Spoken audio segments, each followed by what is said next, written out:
Batu TV.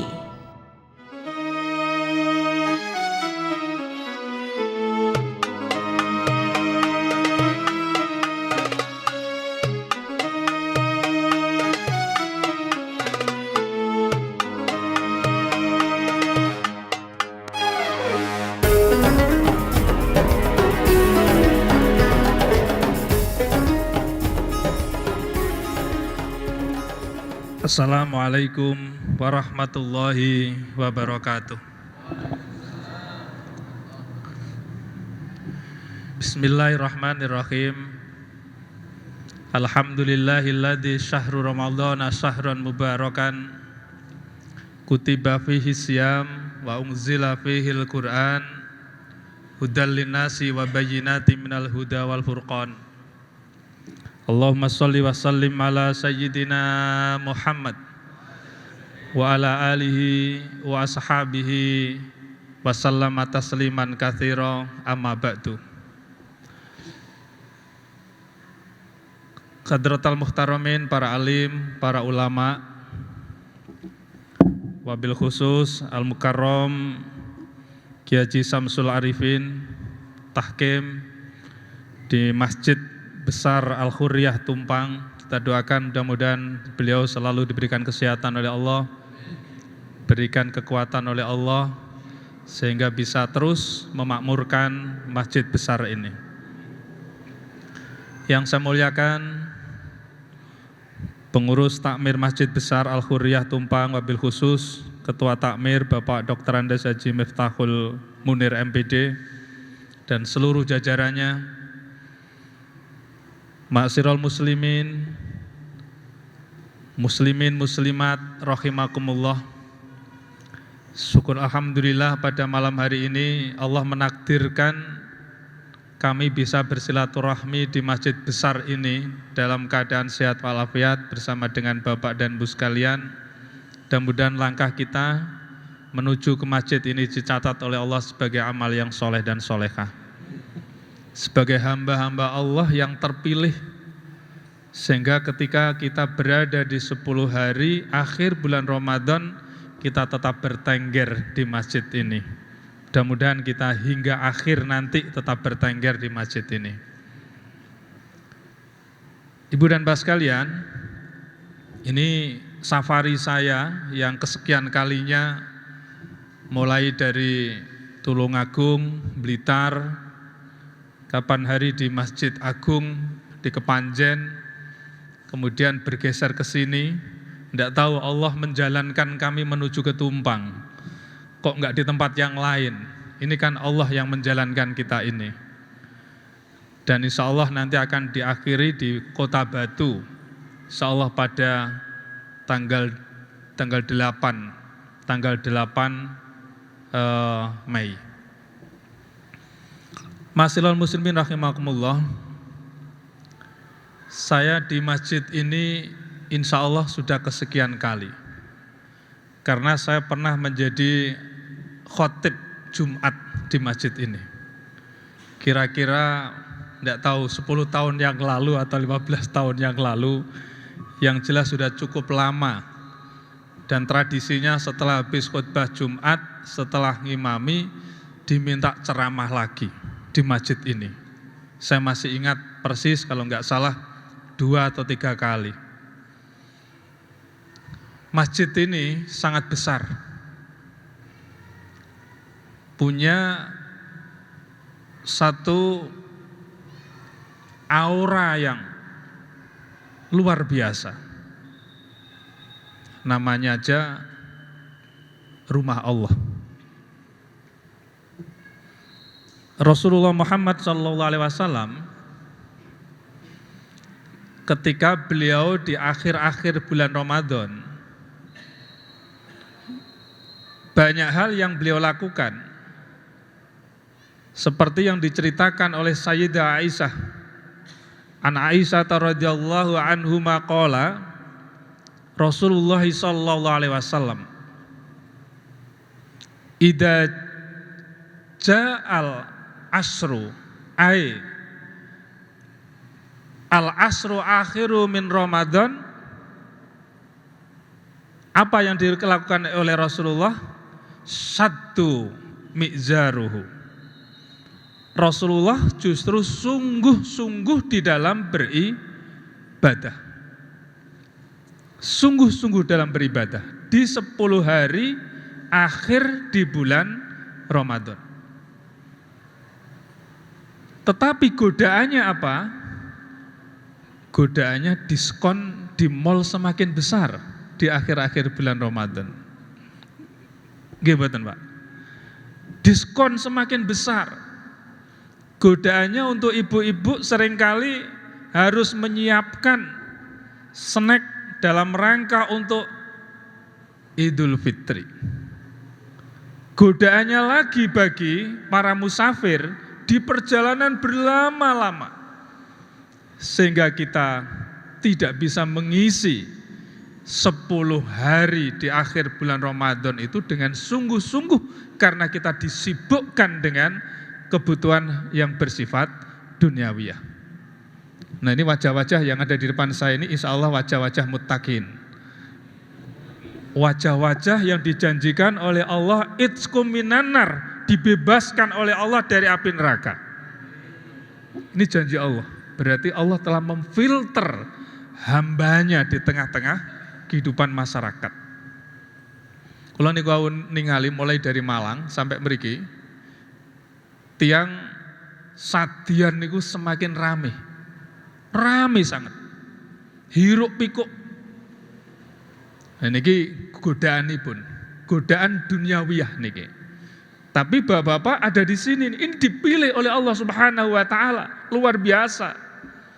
Tapi ngenten saged bertahan boten untuk 10 hari akhir di bulan Ramadan. Mugi-mugi saged bertahan.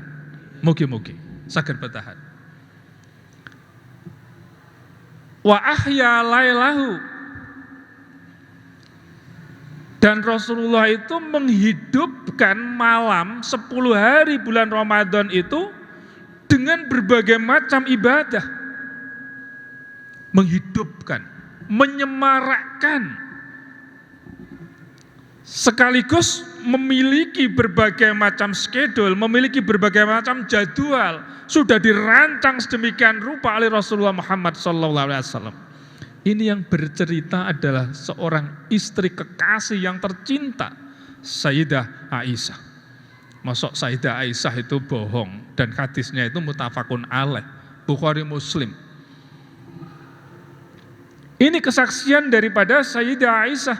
Bahkan Sayyidah Aisyah suatu saat di malam hari, beliau diperciki dengan air oleh Rasulullah Muhammad SAW. Saking cintanya Rasulullah kepada Sayyidah Aisyah, dibangunkan kok enggak cepet-cepet bangun ya, ambilkan air dipercikin itu langsung bangun itu. Nah, nanti bapak ini malam pinten nih? 22, malam 22. Pokoknya 10 hari di akhir bulan Ramadan ini. Nanti jangan-jangan langsung ngambil air dipercikin nih, wajahnya istrinya itu. Marah-marah, kemudian bilang, ini dari Ustadz Maskuri dulu yang meminta begini. Itu.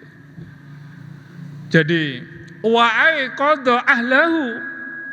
Kata Aisyah, wa'ai qadha ahlahu. Jadi, Rasulullah itu selalu membangunkan istri-istrinya. Karena istri Rasulullah itu banyak. Kalau bapak-bapak ini istrinya hanya satu ya istrinya itu aja lah. Kalau istri-istrinya nanti jangan-jangan istrinya tetangga. Jadi istri bapak ibu bangunkan itu. Bahkan di dalam hadis yang lain disebutkan, kalau suami terlambat bangun, istrinya sekalipun, ibu-ibu, ambilkan air, perciki wajahnya suaminya. Bangun nanti. Dan itu ibadah itu. Kalau marah-marah diem saja. Ayo mas, sholat. Jadi sholat. Apa kesungguhan Rasulullah Muhammad SAW ini? Mengisi 10 hari di bulan Ramadan, di akhir bulan Ramadan itu, yakni Yang pertama adalah iktikaf. Iktikaf di masjid. Iktikaf di masjid. Bahkan dalam riwayat yang lain,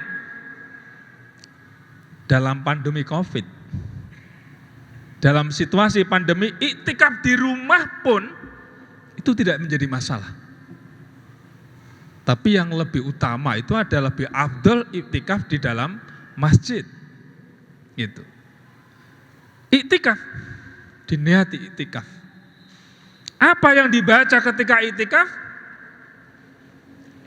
Kita dianjurkan untuk membaca istighfar. Allahumma innaka afuwwun karim tuhibbul afwa fa'fu anna. Apakah boleh membaca tasbih, membaca tahmid, membaca tahlil? Boleh. Kalimat-kalimat thayyibah itu. Untuk apa? Mudah-mudahan kita bisa menjumpai Lailatul Qadar. Lailatul Qadar. Jadi sepertiga malam Lailatul Qadar, iktikaf di masjid. Kita pun juga dianjurkan untuk qiyamul lail. Qiyamul lail, bacaannya dianjurkan yang panjang-panjang. Tidak lagi surat Al-Ikhlas cepat-cepatan, gitu enggak. Yang panjang-panjang justru. Tentu takarub Allah, dalam rangka untuk mendekatkan diri pada Allah Subhanahu wa ta'ala. Semuanya itu. Innama yub'asun nasu ala niyatihim. Bangkitkan ketika menuju ke masjid ini lillah karena Allah. Bukan karena mendapatkan pujian dari pengurus takmir. Bukan mendapatkan pujian dari tetangganya. Bukan ingin mendapatkan pujian dari suami atau istrinya. Tetapi lillah karena Allah Subhanahu wa ta'ala. Subhanallah. Dan yang ketiga adalah tadarus, membaca Al-Quran. Ini juga disarankan di 10 hari terakhir, membaca Al-Quran, lebih dikencangkan lagi. Bahkan Imamul Ghazali, ketika puasa di bulan suci Ramadan, beliau setiap hari hafal. Hafal, bukan lagi 1 juz, 2 juz, tetapi langsung 30 juz selesai. 1 hari 1 malam. Ini Imam Ghazali. Nah kita ini Imam sinten ini? Imam Samudra. Jadi ini Imam Ghazali. Subhanallah. Bahkan Rasulullah Muhammad SAW menjadikan 10 hari terakhir ini dijadikan sebagai momentum untuk memperbanyak sedekah. Bahkan di dalam sebuah riwayat itu dijelaskan, sedekahnya Rasulullah diibaratkan seperti angin yang kencang. Ini di 10 hari terakhir bulan suci Ramadan. Semakin kencang sedekahnya. Subhanallah. Dan sekarang ini memang di masjid-masjid banyak orang-orang yang mensedekahkan makanan, mensedekahkan takjil, bahkan bukan hanya itu, sampai duit sedekah disedekahkan untuk masjid. Zakat diserahkan melalui amil di masjid ini. Ini berbagai macam cara yang dilakukan oleh kaum muslimin saat ini. Bahkan di Madinah, dalam situasi 10 terakhir bulan suci Ramadan, mau memberikan makan orang, mau sedekah, itu ada tim suksesnya di sana itu. Ada tim suksesnya. Ada kelompok-kelompok yang kemudian ada guide-guide yang mengawal siapa yang mau di tempat itu. Ini luar biasa, luar biasa. Itu saya tulis di Malang Post kira-kira 1 minggu yang lalu. Saya menulis malam favorit yang dilakukan oleh Rasulullah Muhammad SAW. Selamat datang di Universitas Islam Malang, kampus unggul berkarakter Islami Ahlus Sunnah wal Jamaah dan telah mengimplementasikan Merdeka Belajar Kampus Merdeka dengan muatan distingsi di setiap program studi. Berbagai pilihan program studi telah didukung oleh fasilitas lengkap, laboratorium modern, dan SDM yang berkualitas. penguatan karakter serta jalinan kerjasama nasional dan internasional mengantarkan mahasiswa Unisma meraih berbagai prestasi. Ketika saya masuk kampus Unisma, saya merasakan pendidikan tinggi Islam yang maju dan modern. Di sini, mari bergabung bersama Unisma Malang, kampus unggul berdaya saing menuju World Class University. Unisma dari NU untuk Indonesia dan peradaban dunia. Selamat datang di Universitas Islam Malang, kampus unggul berkarakter Islami Ahlus Sunnah wal Jamaah dan telah mengimplementasikan Merdeka Belajar Kampus Merdeka dengan muatan distingsi di setiap program studi. Berbagai pilihan program studi telah didukung oleh fasilitas lengkap, laboratorium modern, dan SDM yang berkualitas. Penguatan karakter serta jalinan kerjasama nasional dan internasional mengantarkan mahasiswa Unisma meraih berbagai prestasi. ketika saya masuk kampus Unisma, saya merasakan pendidikan tinggi Islam yang maju dan modern. Di sini, mari bergabung bersama Unisma Malang, kampus unggul berdaya saing menuju World Class University. Unisma Dari NU untuk Indonesia dan peradaban dunia. Setiap 10 terakhir bulan suci Ramadan, malam favorit. Ini, Rasulullah ini sudah maksum, sudah dijaga oleh Allah, bahkan sudah dijanjikan oleh Allah surga Allah, tetapi beliau masih berusaha semaksimal mungkin dalam beribadah kepada Allah Subhanahu wa Ta'ala. Ini sedekah. Dan ini satu tradisi yang dikembangkan di ketika bulan suci Ramadan. Kegiatan-kegiatan ritual, kegiatan-kegiatan sosial yang luar biasa. Mulai dari iktikaf, sholat, qiyamul lail, membaca Al-Quran, sedekah, berdoa pada Allah Subhanahu wa Ta'ala, bahkan taubatan nasuha dimulai di bulan suci Ramadan ini. Mudah-mudahan setelah bulan suci Ramadan tidak mengulangi lagi dosa-dosa besar, karena sudah bertaubat. Nah, disinilah kemudian Imam Nawawi di dalam kitab Nashaikhul Ibad, di sana dijelaskan tentang persoalan sedekah ini. As-sakhiyu qaribu minallah. Orang dermawan itu begitu dekat dengan Allah. Qaribu minanas, dekat dengan manusia. Qaribu minal jannah, dekat dengan surga Allah. Baitu minanar, tapi justru jauh dari api neraka. Napa wonten tiyang dermawan dijauhi kalih tanggane? Wonten mboten? Niku ibarat semut, ibarat ada gula, di situ ada semut. Orang yang dermawan begitu dicintai oleh orang-orang di sekitarnya itu. Dermawan. Allah juga cinta, manusia juga cinta, surga pun menunggu di situ. Baitu minanar, jauh dari api neraka. Tapi sebaliknya, al-bakhilu baitu minallah. Orang bakhil jauh dari Allah. Baitu minanas, jauh dari manusia. Baitu minal jannah, jauh dari surga Allah. Qaribu minanar, tetapi justru lebih dekat dengan api neraka. Napa wonten tiang bakhil dicintai oleh sesamanya? Wonten mboten? Wah, itu bakhil. Kita senang sekali dengan mereka itu. Kinten-kinten sing senang niku. Tiang kinten-kinten nggih mboten sehat kinten-kinten. Mboten sehat. Tetapi al-jahilu sahiyu ahabbu ilallahi ta'ala minal abidil bakhil. Kata Imam Nawawi di dalam kitab Nashaikhul Ibad. Orang kurang berilmu alias bodoh, dermawan itu lebih dicintai oleh Allah ketimbang orang ahli ibadah, membawa tasbih ke sana kemari, sujud di masjid, tetapi bakhilnya luar biasa. Tapi nek saged nggih ahli ibadah juga dermawan. Ngoten. Ahli ibadah tetapi juga dermawan. Maka dari itu, surga Allah Subhanahu wa taala itu merindukan sekali. Siapa yang dirindukan? Al jannatu mustaqatun ila arba'ati nafarin. Kata Rasulullah, surga itu merindukan 4 golongan. Siapa itu? Talil Quran. Orang yang ahli membaca Al-Quran.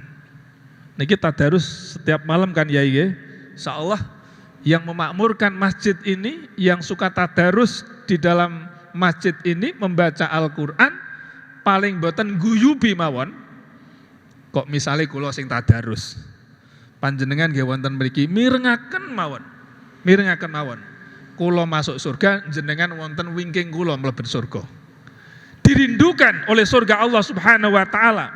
Talil Quran, orang yang suka membaca Al-Quran. Di rumah dihiasi dengan Al-Quran, di masjid hiasi dengan Al-Quran, di mobil hiasi dengan Al-Quran, di tempat kerja hiasi dengan Al-Quran. Ini Pak Wakil Rektor 3 ini, kampus Unisma ini setiap hari dihiasi dengan membaca Al-Quran. Hiasi dengan baca Al-Quran, hiasi dengan membaca sholawat. Ini. Kemudian yang ketiga, siapa yang dirindukan oleh surga Allah itu? Wahafidil lisan. Orang yang mampu menjaga lisannya, tidak suka gibah.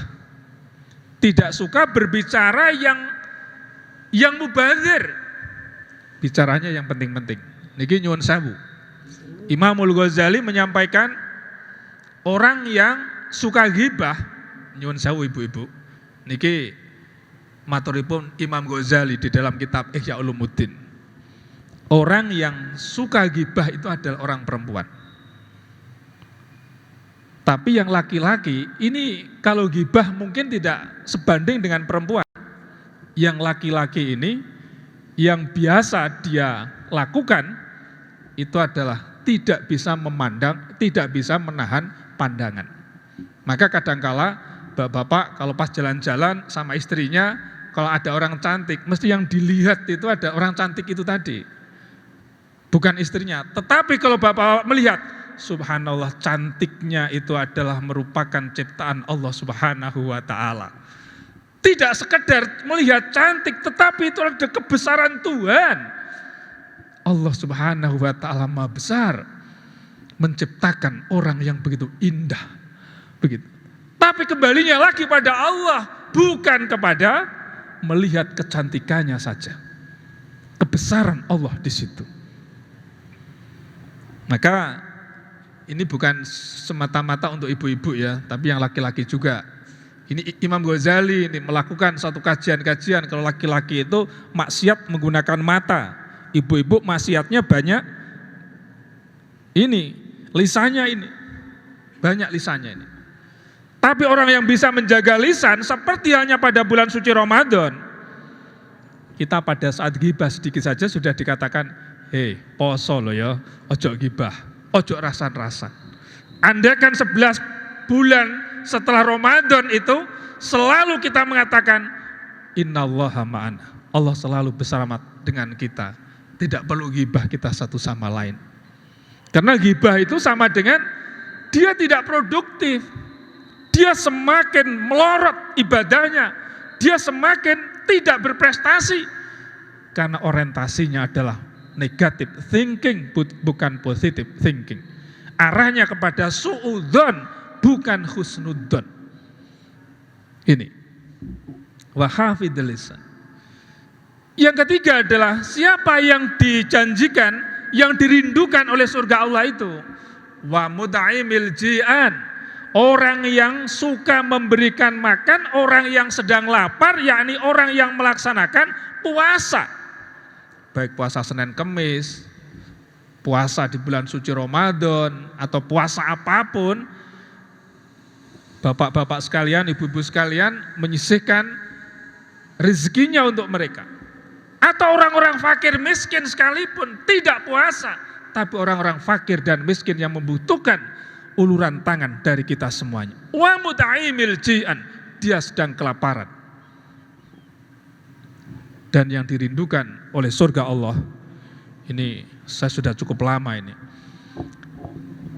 Yang dirindukan oleh surga Allah yang keempat adalah was-shaimina fi syahri Ramadan, yaitu orang yang puasa di bulan suci Ramadan. Sinten? Kita semuanya. Mudah-mudahan kita lillah melaksanakan puasa di bulan suci Ramadan, yang kita isi dengan berbagai macam amalan-amalan ibadah sunnah, yang ini kalau diibaratkan oleh Imam Ghazali, ibarat ibadah sunnah itu adalah merupakan pupuk untuk memelihara ibadah wajib, agar supaya kekurangan-kekurangan ibadah wajib itu bisa sempurna karena sudah dicukupi atau dilengkapi dengan ibadah-ibadah sunnah di sini ini. Ini pentingnya. Maka ibadah wajib jangan cukup dengan wajibnya saja, tetapi sunnah pun juga perlu digalakkan. Ini dalam rangka untuk apa? Untuk mengembangkan kebugaran jasmani maupun kebugaran rohani kita, yang pada akhirnya kita di akhir bulan Ramadan kita tetap sehat, tetapi kita mendapatkan predikat muttaqin. Mudah-mudahan Ibu dan Bapak sekalian, sekelumit apa yang saya sampaikan ada guna dan manfaatnya. Apabila ada suatu hal yang kurang berkenan, kami mohon maaf yang sebesar-besarnya. Ini semata-mata kami ini silaturahmi di bulan suci Ramadan ini, menyapa keluarga-keluarga kami yang ada di Tumpang ini, dan kami senang sekali, apalagi takmirnya juga sangat terbuka sekali untuk bisa menerima kami. Jadi Pak WR3 itu cukup komunikasi dengan takmir, komunikasi saja alhamdulillah bisa diterima, dan pada akhirnya kami bisa bersilaturahmi di sini. Mudah-mudahan kita nanti akan bisa terus mengembangkan ibadah kita, dan kita bersama-sama bertemu di surga Allah Subhanahu wa taala. Demikian Bapak Ibu sekalian, mohon maaf apabila ada suatu hal yang kurang berkenan. Wal afu minkum. Wallahul muwaffiq ila aqwamit thoriq. Wassalamualaikum warahmatullahi wabarakatuh.